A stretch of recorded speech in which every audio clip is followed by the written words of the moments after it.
Hi everyone, आज मैं आपके साथ में चावल के आटे से बनने वाले बहुत ही टेस्टी करारे पापड़ की रेसिपी को शेयर करने वाली हूँ। वीडियो को पूरा वॉच करिएगा। वीडियो में सारे टिप्स और ट्रिक बताए गए हैं। चावल के आटे से बनने वाले इन टेस्टी से पापड़ को सही तरीके से कैसे बनाना है, तो चलिए आज की रेसिपी शुरू की जाए बनाना। चावल के आटे का पापड़ बनाने के लिए हमने 1 कटोरी चावल का आटा लिया है। वजन में नापेंगे तो ये 250 ग्राम चावल का आटा है। चावल का आटा आपको इजीली मार्केट में किसी भी किराने की दुकान पर बहुत ही आसानी से मिल जाएगा। अब हम इस चावल के आटे का एक घोल तैयार करेंगे पापड़ बनाने के लिए। तो उसके लिए हमने यहाँ पर एक भारी तले का पतीला ले रखा है। इसमें हम चावल के आटे को ट्रांसफ़र करेंगे और चावल के आटे को डालने के बाद हम इसमें डालेंगे पानी हम इसी कटोरी से डालेंगे।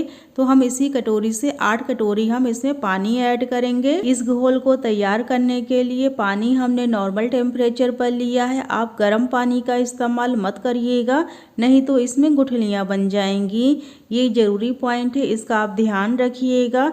इस घोल को तैयार करने के लिए हमें पानी की मात्रा को ज़्यादा ही रखना है, क्योंकि जब हम इसे गैस पर रखकर पकाएंगे तो चावल का आटा फूलता है तो ये बहुत ही तेज़ी से थिक होना शुरू हो जाता है। चावल का आटा अच्छे से पक सके इसलिए हमें पानी की क्वांटिटी को ज़्यादा ही रखना है। और ये घोल तैयार हो चुका है। अब हम इसे गैस पर रखेंगे पकने के लिए। और ये लीजिए, हमने चावल के घोल को रख दिया है गैस पर पकने के लिए। इसे हमें मीडियम टू लो फ्लेम पर कंटिन्यू चलाते हुए पकाना है। एक ज़रूरी बात यह है कि शुरू में हम इसे मीडियम फ्लेम पर पकाएंगे। जब ये हल्का गाढ़ा होना शुरू हो जाएगा तब हम गैस की फ्लेम को लो पे कर देंगे। ये एक ज़रूरी पॉइंट है, इसका आप ध्यान रखिएगा। अब हम इसमें ऐड करेंगे थोड़ा सा नमक। नमक की क्वांटिटी को हम कम ही रखेंगे, क्योंकि पापड़ सूखने के बाद कम हो जाते हैं तो नमक उसमें तेज़ हो जाता है। इसलिए हम इसमें नमक का इस्तेमाल बहुत ही हल्का कर रहे हैं। और ये लीजिए, घोल ये गाढ़ा होना शुरू हो गया है। इसे आप बिल्कुल भी छोड़ करके दूसरे काम में मत लगिएगा, नहीं तो ये घोल पतीले के तले में लग के जल जाएगा और पापड़ का टेस्ट अच्छा नहीं आएगा। ये ज़रूरी पॉइंट है, इसका ध्यान रखिएगा। और इस घोल को आप जल्दीबाजी में बिल्कुल भी हाई फ्लेम पर मत पकाइएगा, धीमी आंच में ही पकाइएगा। और ये चावल के आटे का बैटर ऑलमोस्ट पक के तैयार हो चुका है। हम इसमें 1 टीस्पून जीरा ऐड करेंगे फ्लेवर के लिए और 1 टीस्पून हम इसमें दरदरी कुटी हुई मिर्ची ऐड करेंगे। आप जीरे की जगह पर अजवाइन या फिर मंगरेल का भी फ्लेवर दे सकते हैं। इन सारी चीज़ों को हम अच्छे से मिला लेंगे। और यदि आप चाहें तो इसमें मिर्ची को भी स्किप कर सकते हैं। इस पापड़ को आप प्लेन ही बना सकते हैं। अब हम इसमें ऐड करेंगे बारीक कटा हुआ हरा धनिया। हरा धनिया डालने के बाद इसे भी हम बैटर के साथ में मिला लेंगे। हरा धनिया डालने के बाद हमें बैटर को ज़्यादा नहीं पकाना है, नहीं तो धनिया का रंग काला पड़ जाएगा तो पापड़ का टेक्सचर अच्छा नहीं आएगा। और ये बैटर अब पूरी तरह से तैयार हो चुका। इसे हम हल्का सा ठंडा करेंगे, फिर हम इसका पापड़ बनाएंगे। तब तक हम इसे फैलाने की तैयारी कर लेंगे। पापड़ को फैलाने के लिए हम प्लास्टिक शीट का इस्तेमाल करेंगे। इसे हम तेल से अच्छे से ग्रीस कर लेंगे ताकि पापड़ सूखने के बाद शीट से आसानी से बाहर आ सकें।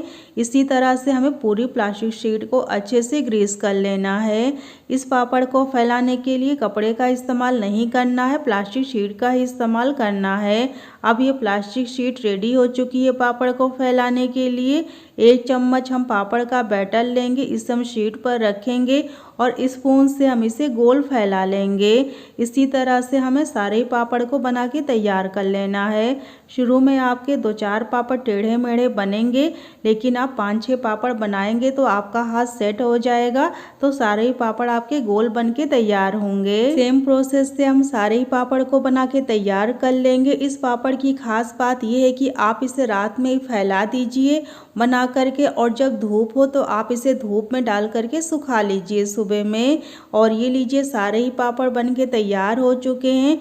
और एक ज़रूरी बात यह है कि आप आप कोशिश करिएगा कि इस पापड़ को आप तभी बनाएं जब अच्छी धूप हो रही हो, ताकि आपको इसे सुखाने में समस्या ना आए, क्योंकि पंखे की हवा में पापड़ अच्छे से नहीं सूख पाते हैं और पापड़ को हमें 7-8 महीने के लिए स्टोर भी करना रहता है। तो पापड़ में अच्छी धूप लगना बहुत ही ज़रूरी है, इसलिए आप इस पापड़ को तभी बनाएं जब अच्छी धूप हो रही हो। अब हम पापड़ को 3 से 4 दिन की धूप में कड़क होने तक सुखा लेंगे, अलटते पलटते हुए। और ये लीजिए, चावल के पापड़ को हमने 3 से 4 दिन की धूप में सुखा लिया है और ये सूख करके बढ़िया कड़क हो गए हैं। चावल के पापड़ को सही तरीके से कैसे फ्राई करना है ये अभी हम आपको बता दे रहे हैं। पापड़ को फ्राई करने के लिए हमने तेल को गर्म होने के लिए रख दिया था। तेल में हम एक एक पापड़ को डालेंगे और इसे हम फ्राई कर लेंगे। पापड़ को हमें हाई फ्लेम पर बिल्कुल भी नहीं फ्राई करना है, नहीं तो ये तेल में जाते ही लाल हो जाएंगे। तेल अच्छा गरम रहे और गैस की फ्लेम को आप मीडियम पे करके तभी आप इन पापड़ को फ्राई करिएगा। जब हम पापड़ को तेल में डालेंगे तो ये अपने साइज से बड़े हो जाएंगे। इसी तरह से हमें चावल के पापड़ को फ्राई करना है। चावल के पापड़ की ये रेसिपी दोस्तों यदि पसंद आई हो तो प्लीज़ मुझे कमेंट करके ये ज़रूर बताइएगा कि आगे आप कौन सी नई पापड़ की रेसिपी देखना चाहते हैं। और साथ ही दोस्तों, यदि आप हमारी रेसिपीज़ को हमारे यूट्यूब चैनल पे देख रहे हैं तो प्लीज़ चैनल को ज़रूर सब्सक्राइब कर लीजिएगा। और यदि आप इसे हमारे फेसबुक पेज पे देख रहे हैं तो पेज को आप ज़रूर फॉलो कर लीजिएगा। लिंक हमने वीडियो के डिस्क्रिप्शन बॉक्स में मेंशन कर दिया है। और अपने एक्सपीरियंस नीचे हमारे कमेंट सेक्शन में ज़रूर शेयर कीजिएगा। मैं फिर से मिलती हूँ इसी तरह से अपनी एक नई वीडियो के साथ। Thank you.